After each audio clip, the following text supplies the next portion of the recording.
lo sang zol hian la tha tam tak zo fa ten min hut chia a bekin anu ngai hla anu ngai na hla pho te rei chu moi ka tia mi zong tan min lo hut chia ani Nute thi cham lo khen te hian lung le zol thin kanu thi cham pualin te la hi kan sang e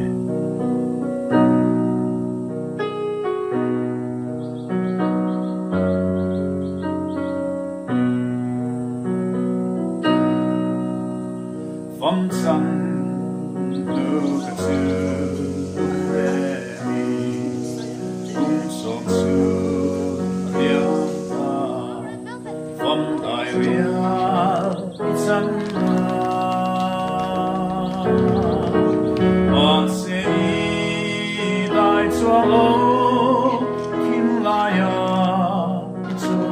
về sắc bình ôi xanh Soy zelone Atharasel Olang ngay lai Katsunan ne Kinlaya Ilui lo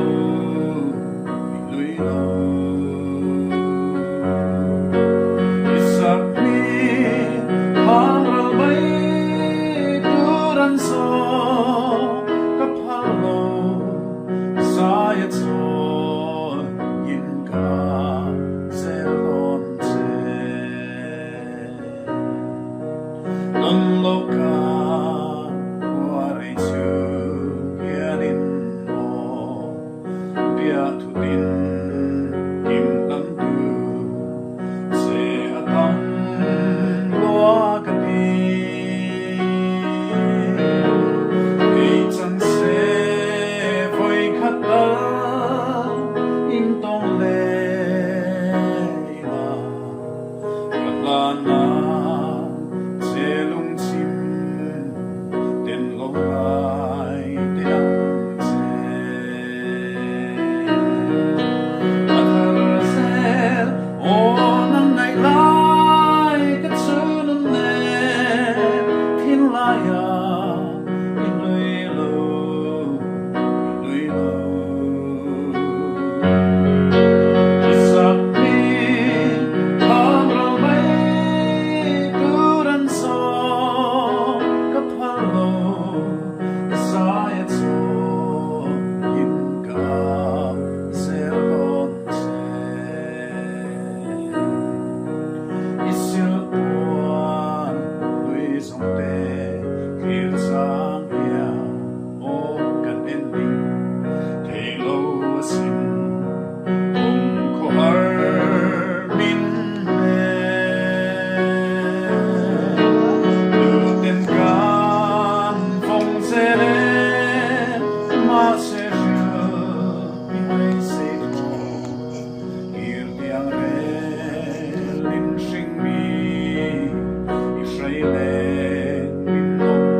Pathian kan tu kan phar zawng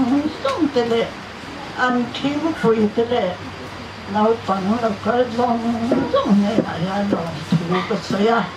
kan tan hian Pathian hi a tha ema Pathian du dan hian lo on le lang cheu Bible hi in nong ko ha kai swai tu a lo nang ula in re thei lawang in kal swai lawang in lavai nena ka fa te engkim pui te ka tu te engkim pui te kan hau te ho zong te na yan kan cha thai ve te wani